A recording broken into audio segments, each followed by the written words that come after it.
이스라엘의 멸망이 눈앞에 다가왔습니다. 이스라엘은 자신들이 멸망당하지 않을 수 있을 거라 생각합니다. 여전히 잘 살아갈 수 있을 거라 생각해요.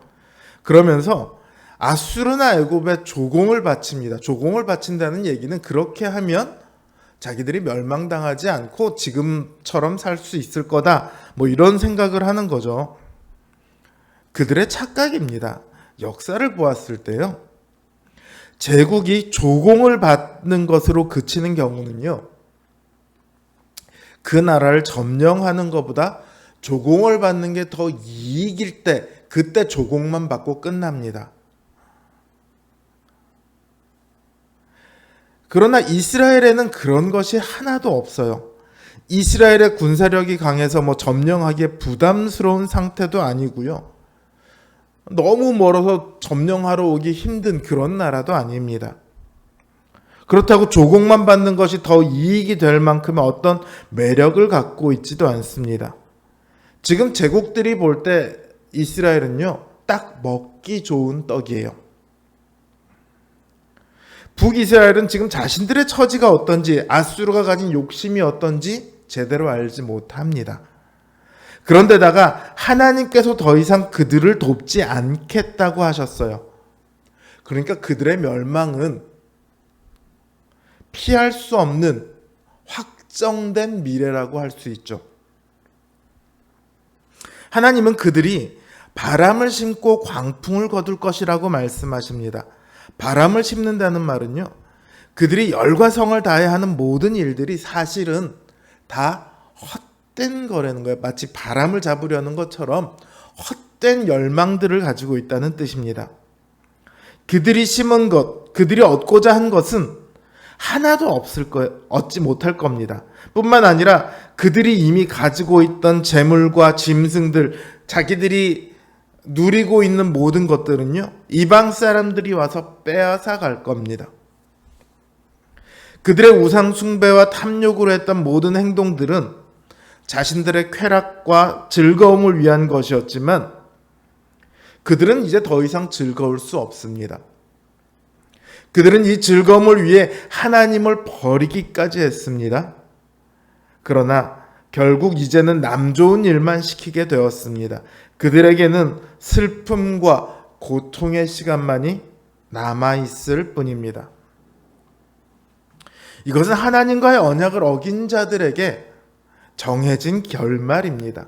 신명기 28장에서 하나님께서는 언약을 배반할 경우 비를 내리지 않는 것을 비롯해 종자를 들에 심을지라도 메뚜기가 먹고 포도원을 경작할지라도 벌레가 먹고 감람나무 열매가 기한 전에 떨어지는 그런 저주를 받게 될 것이라고 말씀하셨습니다. 이제 그 말씀처럼 북이스라엘은 아무런 결실을 얻지 못할 겁니다. 농사의 결실만이 아니라 그들의 인생의 모든 결실을 하나도 얻지 못하게 될 것입니다. 이스라엘은 이제 여러 나라로부터 버림받은 쓸모없는 그릇이 되었습니다. 그릇이 쓸모가 없어지면 그 안에 담긴 것은 딴 데로 옮겨놓고 그릇은 깨부시든가 그냥 버리든가 이렇게 하죠. 이스라엘이 딱 그 처지가 되었습니다. 그렇게 된 이유는 그들이 하나님을 의지하지 않았기 때문입니다. 그들은 가야 할 곳을 찾지 못하고 아수르에 가서 도움을 구합니다. 정작 그들을 멸망시킬 나라가 아수르인데 아수르에 가서 도움을 청해요. 이스라엘은 값을 주고 사랑하는 자들을 얻었습니다. 자기들이 원하는 도움을 돈을 바쳐서 얻었다는 말이에요. 그러나 그들이 여러 나라에 돈을 주었을지라도 하나님께서는 오히려 그 나라들을 모으셔서 이스라엘을 심판하게 하십니다. 이스라엘은 자신들이 돈을 준 그 나라들로 인해 멸망에 처하게 될 겁니다. 뿐만 아니라 지도자의 임금이 지워진 짐으로 말미암아 쇠하기 시작하리라. 이 말씀은요, 구약 성경을 헬라어로 번역한 70인경을 보면 조금 번역이 달라요. 거기는 어떻게 되어 있냐면 그들은 기름 붓는 왕이나 관리들 없이 잠시 동안 멈출 것이다. 이렇게 번역되어 있어요. 왕과 지도자가 없다는 말은 나라가 멸망했다는 뜻이고요.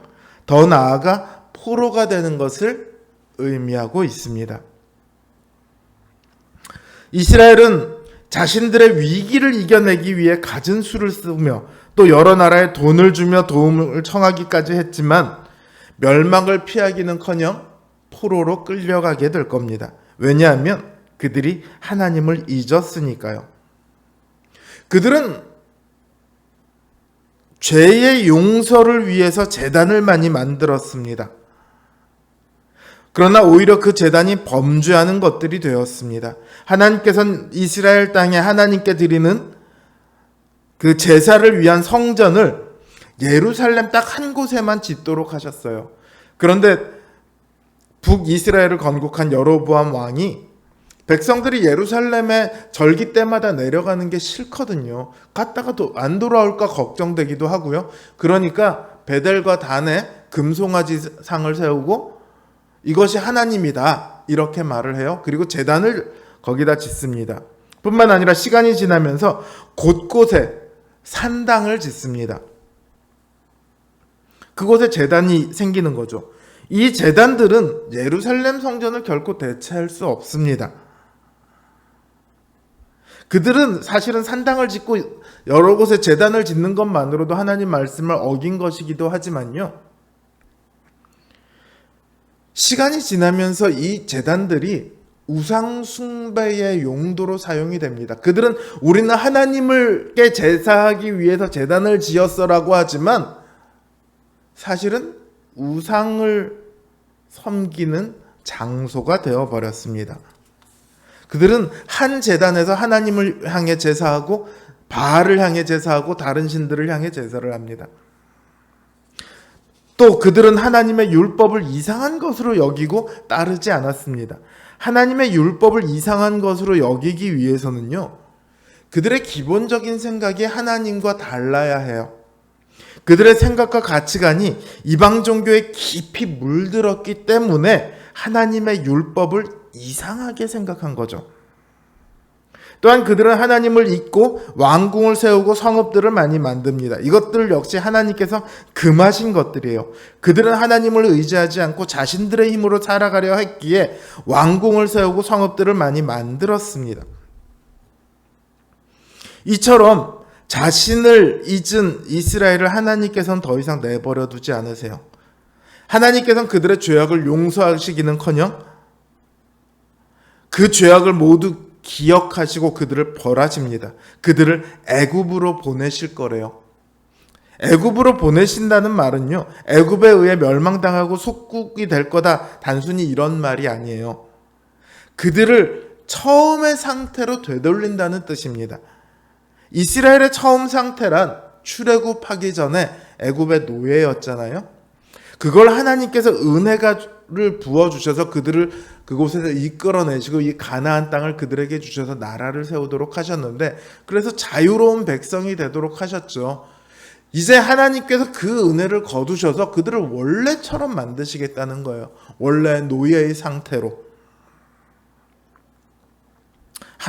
그들이 더 이상 하나님을 의지하지 않고 하나님을 필요로 하지 않고 하나님을 믿지 않으니까 하나님께서도 그들에게 베푸시는 모든 은혜를 다시 거두어 가십니다.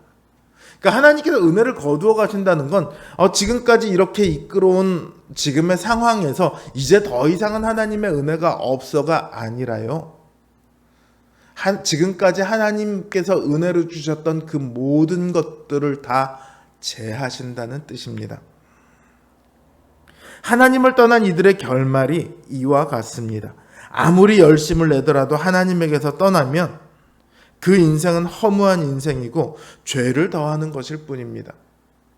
하나님의 은혜가 없는 인생은 비참하고 허무한 결말만 있을 뿐입니다. 이스라엘이 포로 되는 걸 꿈꿨겠습니까? 그러나 그들은 포로가 되었습니다. 누구도 허무하고 비참함을 꿈꾸지는 않겠지만요, 오히려 거기서 벗어나기 위해 열심을 내겠지만요, 하나님이 없이는 거기서 결코 벗어날 수 없습니다. 그런 열심은 하나님에게서 멀어지는 열심일 뿐입니다. 열심히 사는 것 좋습니다. 그러나 하나님을 향한 열심이 아니라면, 하나님 안에서 내는 열심이 아니라면 그게 인생에 무슨 도움이 되겠습니까? 그런 인생에 무슨 소용이 있겠습니까? 우리를 그 허무함과 비참함에서 구원하신 주님의 은혜에서 우리는 떠나면 안 됩니다. 그 주님께서 인도하신 빛 안에서 우리는 늘 걸어가야 합니다. 어떠한 상황에서도 주님을 의지하시기 바랍니다. 지금 우리의 이곳까지 인도해 오신 그 주님께서 오늘도 우리를 인도하고 계시고 내일도 그리고 영원히 우리를 인도하실 것입니다. 지금까지 우리에게 은혜를 베푸셨던 그 주님께서 단 한순간도 우리에게 주신 은혜를 걷어가시지 않을 것입니다. 그러니까 주님을 의지하십시오. 그 주님을 붙드십시오. 주님 안에서 살아가려 애쓰는 우리 성도님들의 삶 가운데 우리 주님의 은혜가 차고 넘칠 줄 믿습니다.